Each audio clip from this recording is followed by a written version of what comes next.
Hey friend, this is the Traveling Wellnesspreneur podcast, and I'm your host, Allie Temple. I travel full-time running my dream wellness biz from the tropics, and I want to share with you how you can create a lifestyle of freedom and purpose too. Stay tuned for inspiring and fun conversations that will empower you to take action towards your dream lifestyle of travel and freedom. Let's get into it. All right, we are back with the Traveling Wellnesspreneur podcast. Welcome back to the pod.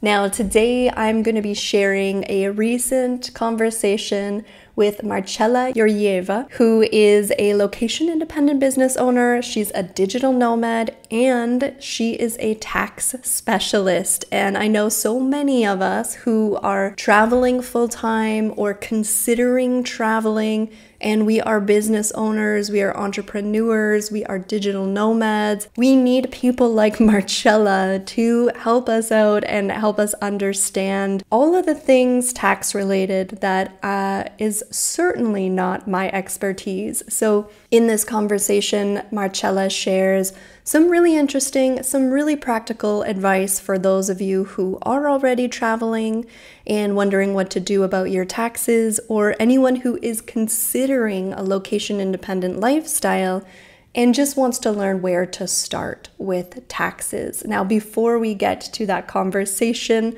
I wanted to mention it was great to connect with those of you live who were able to join the biz building training earlier this week. If you are not already in the Facebook group, Wellness Biz Success, join us in that group. You'll have access to the replay for another week and a half or so. Almost 2 weeks. In this training, I talked about how to create content without burning out. So for those of us who are starting to create online or in-person offerings, especially the yoga teachers who are creating offerings outside of the yoga studio, and you're trying to build a following and grow your presence online, it can be totally overwhelming to start to create content or to be creating content that just isn't landing for your ideal students or clients. So I broke down some really practical and simple tips for you to start creating more content in less time and more effective content at the same time. You can grab that at the show notes. Just join us in the Facebook group for access to that video. For those who have been asking, there are still a few spots left for the Bali Retreat early bird. Bali Retreat is happening this February 2025. Very limited spots available for early bird, so I'll share that in the show notes as well. That's it for me today. I'm going to share that conversation with you. First, here is Marchela's bio. Marchela is an ex-PwC London tax expert and a fully accredited chartered accountant turned location-independent business owner and digital nomad. She spent over 7 years working at PwC London before building up the courage to leave and pursue her dream of being fully location-independent and financially free. She swapped her corporate community for a community of vibrant, like-minded nomads and business owners who needed someone with her expertise to guide them through their complex international taxes whilst also understanding their unique lifestyle. Now Marchela works with location-independent business owners and nomads from many different countries, helping them lower their taxes by securing tax residencies in tax-friendly countries around the world and setting up their businesses tax efficiently without the stress of making the wrong decisions and going at it alone. Here is my conversation with Marchela. Hi, Marchela. Thank you so much for joining me today. It's great to connect with you. I would love for you to start off by just sharing with us, where in the world are you right now? Yeah, hi Ali. Thank you so much for having me. I'm actually dialing in from a very cute little town in Bulgaria called Bansko. So yeah, I'm up here in the mountains. Awesome. How long have you been there for? Oh, richly a week so far. Okay. I just got here from a very long time in Asia and a bit in France. So really a week and a bit that I've been here. But I do plan to stay here for a little long for the next travel. So we'll enjoy the mountains, do a lot of hiking, connect with the community here because there's a lot of us out here, which is super nice. So yeah, not rushing too far to get away. Yeah. Is there still snow there? A little a little bit. You can Okay. see it on the top of the mountains. Yeah. Down in the town, there's no snow anymore. Okay. Yeah. But I had a nice. friend who was there for a few months over the winter and she was skiing like every day. Yeah, they did have a good season here with lots of snow, but no, it's mostly clear mountains, perfect for day hiking and some strolls Mhm. in the forest. So I'm enjoying a Nice. lot of that. Yeah, that's more my style. Yeah, yeah, totally. Um, yeah. So Marcella, where are you from originally? Actually, I am Bulgarian. Oh, you So are? I'm Okay. Bulgarian, yeah, but I spent most of my adult life in the UK. Okay. Living and working, well, studying first and then living and working from there. Oh, very cool. Okay, so I'm really curious to hear a little bit more about your travel story. So if you can take us back first and share what were you doing before you embraced this location independent lifestyle and why did you decide to shift gears and leave? So I come from a very traditional accounting background. So when I left university in Scotland, I moved straight to London. I joined one of the largest accountancy firms, and I spent in my entire career after school in PwC.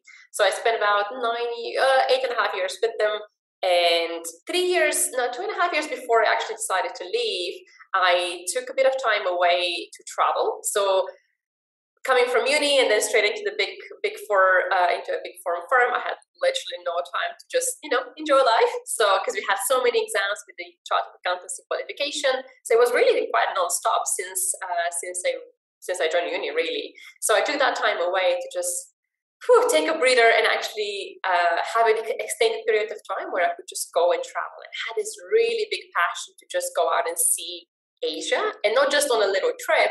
I did 3 months in Asia, solo traveling across most of Southeast Asia.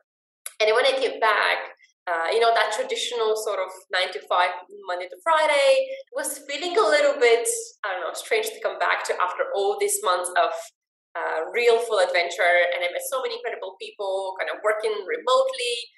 And I saw a total different life outside of the corporate world, because obviously all this time before that, I was in a very corporate environment, 9 till it wasn't even 5, to very crazy hours, working weekends sometimes. So it was a very intense environment, and going out and actually traveling for this long completely opened my eyes to a total different life.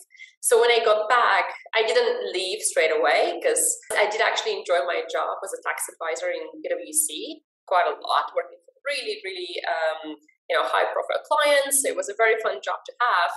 So it took me a couple of years to actually decide to leave. But 4 years ago, I did actually make the decision and officially left the firm. And that's when I full-time became quite nomadic and started my own business, and really kind of shifted my entire life from this very, rigid corporate environment to actually be traveling full-time now, running my business and having a very expansive lifestyle, which I absolutely love. That's really inspiring. So, when you first left, did you go right back to Asia or what was your location of choice? Straight back to Asia. Yes, straight Yeah. back to Asia.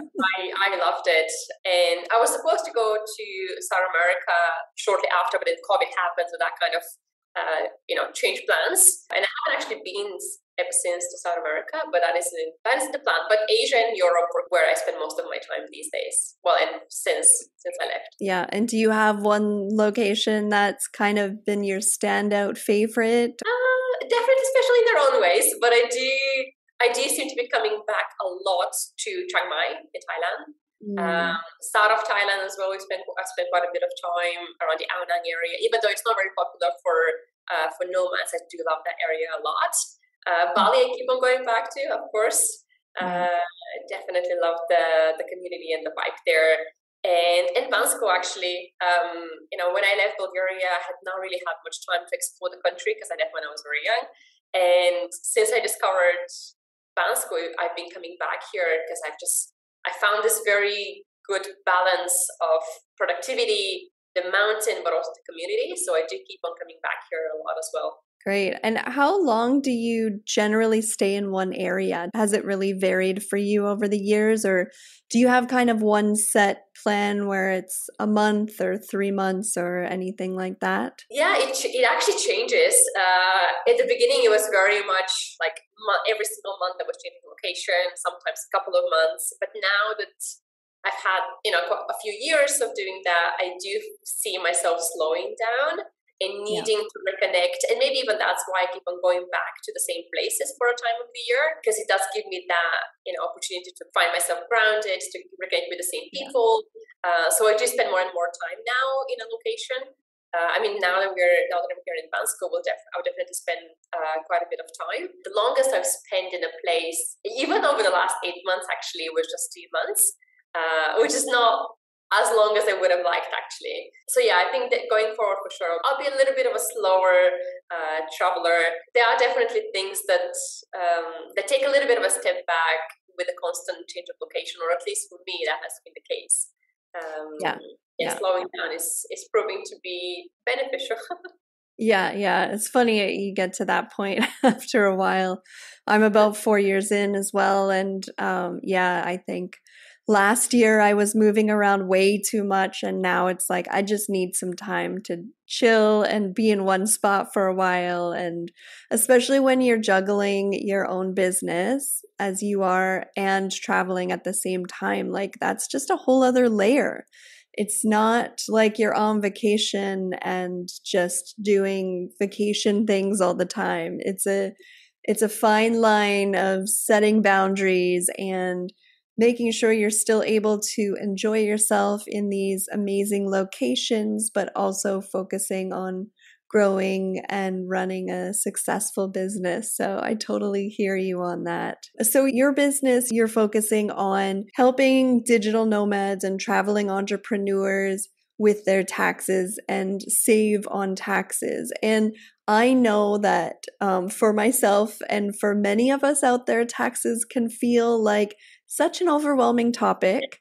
And I love that you are working specifically with this group.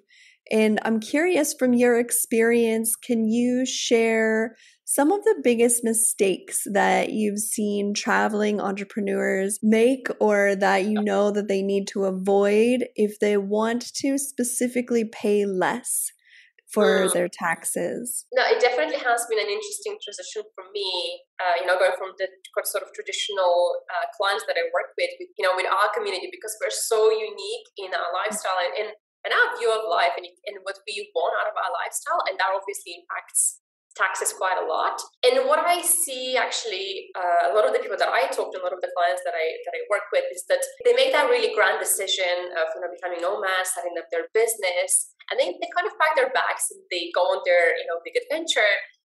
And at the same time, they keep everything at home as if they live there. So they kind of pack their bags, they leave, and they continue to pay taxes in these often very, very high tax countries. So we're talking, Germany, France, Spain. I have so many clients from these countries, Canada as well. Their tax is naturally so high. And because people kind of leave without breaking formally tax residency or not even thinking about tax when you first go on this adventure, time passes. And so I have clients that have literally kept things as they are for years whilst they're traveling, spending almost zero time at home or just visiting family, and still paying 40-50% of tax, which it's crazy when you think about it.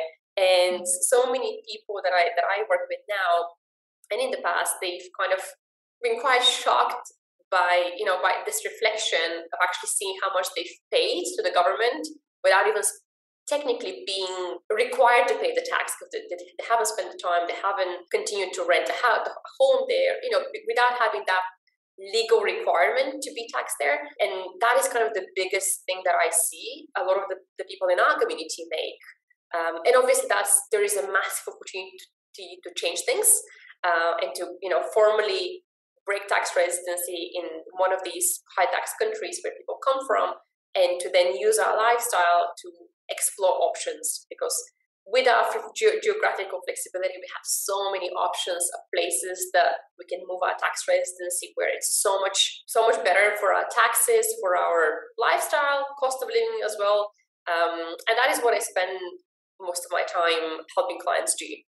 So kind of bring tax residency, decide out of all the options what is the one place that is the best suited for their situation, and helping them get there with all the immigration and the entire process of actually getting set up for them and for their business as well. So it's kind of both sides. Mistake number one that I see at least 50% of the people that I talk to make, and I guess another very big mistake that I see a lot of people in our community make, is this idea of reaching out to traditional accountants. I can't say that there are many of us out there who are tax experts and are nomads. We definitely are not many, but I think the more dangerous thing is actually reaching out to a local person, to a local, a traditional 9 to 5, very employed accountant, and reaching out for help to someone who just doesn't live the lifestyle, who doesn't understand, the preferences and the life choices and this idea that we don't like to be stuck in a place for too long.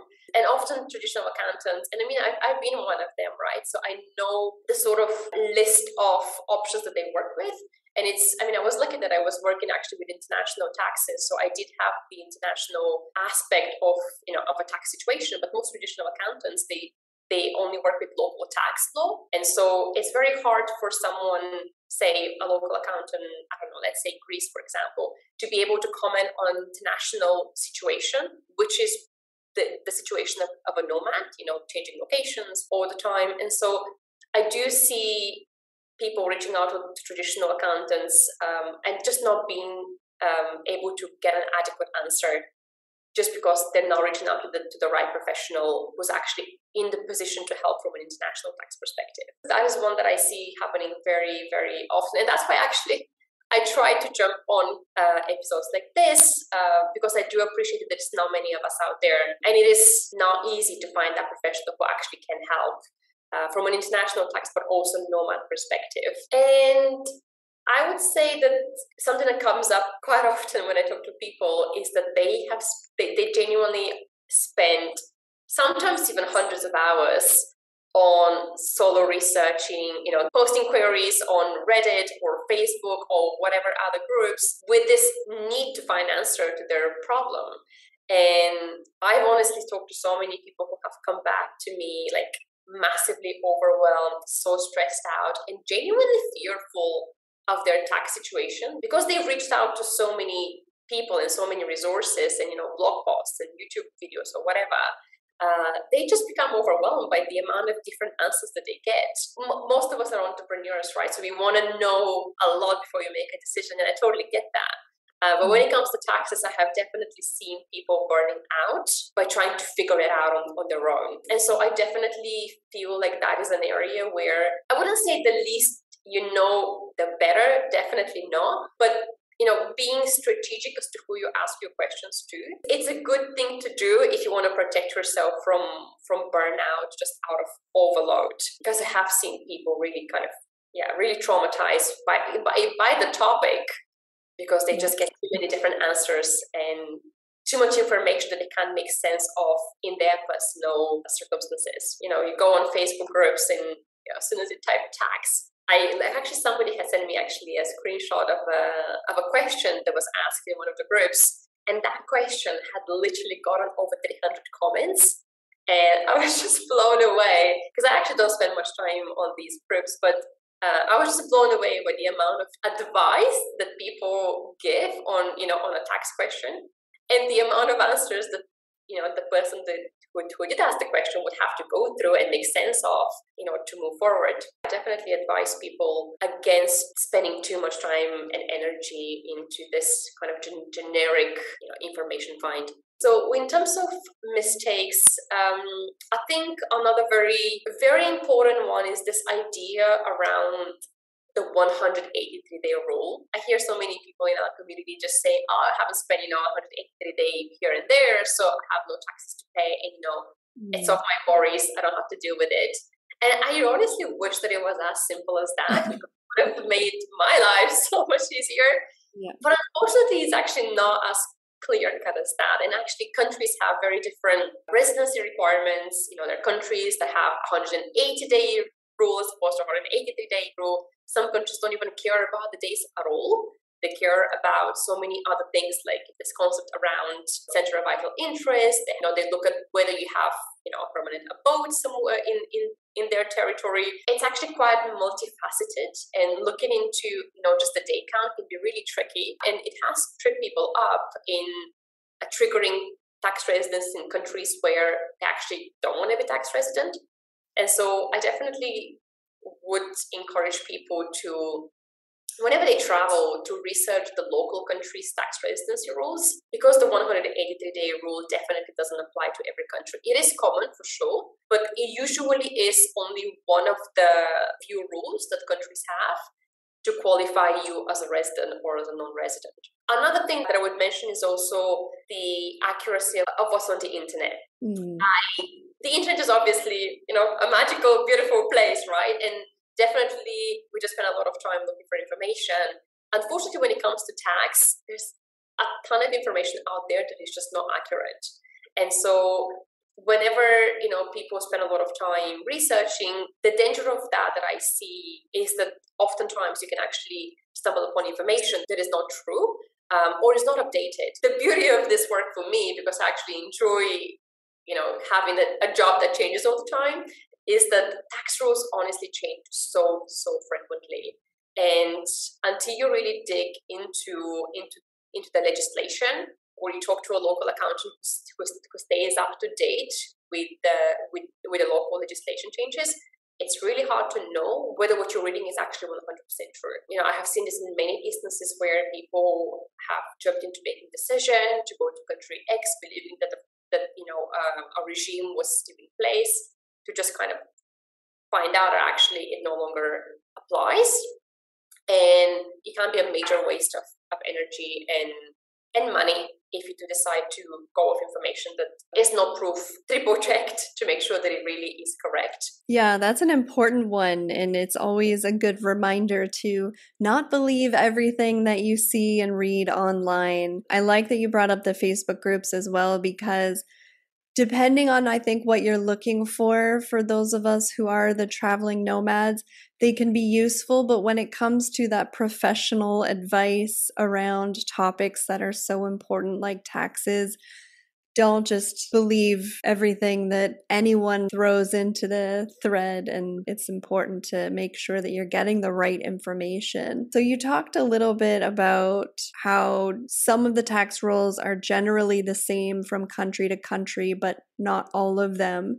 And I know that we have a lot of American listeners, and things are a lot different over there with taxes. Is there anything that you would say to those who are from the United States? Yeah, for Americans, it's definitely quite a bit more complicated in terms of, immigration and tax. The foreign income exemption is definitely something that everybody should be looking into. It very much is a state-specific, situation as well. So I would definitely recommend anyone, especially from the US, to reach out to a professional. When it comes to the American, audience, there are far more professionals who target the American population specifically. So they're able to help with very specialized and very personalized advice, because it also very state specific. It is complicated, and I personally actually don't take on very many Americans, because the European nomads are maybe a little bit left behind.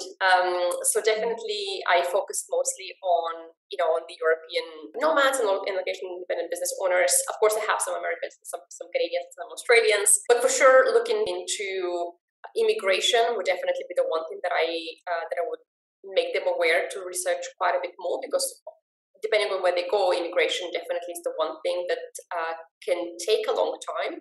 It's not necessarily, or not in all cases, complicated, but it just is one of those things that can take a little bit longer, especially if they're coming into Europe. Something to definitely plan around whenever they consider, leaving the States and going into another country. Definitely looking into the implications in both countries and how those two countries actually interact between each other, and whether there's double taxation agreements to make sure that there's no tax paid twice actually on the same income. But yeah, Americans are quite a bit more complicated, so I don't want to generalize and give tips that would actually might not be even state specific. So, well, no, that's helpful. And could you tell us now how we can get in touch with you and what you've got going on online? Yeah, sure. So I keep it very simple. Is my approach to doing what I do is keeping things simple, both for myself and people that I work with. So everything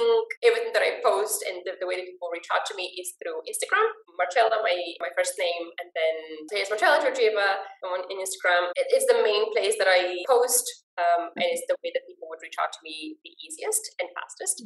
And yeah, what I spend all my time doing right now is helping people through that entire journey of breaking tax residency where they currently are, and figuring and performing very in-depth analysis of their personal situation to make sure that we know exactly what their starting point is in terms of sources of income, what type of business they run, where the customers come from, how they accept payments, like all these very important details about their business and their personal situation are taken into account. So I do really detailed analysis of their personal situation.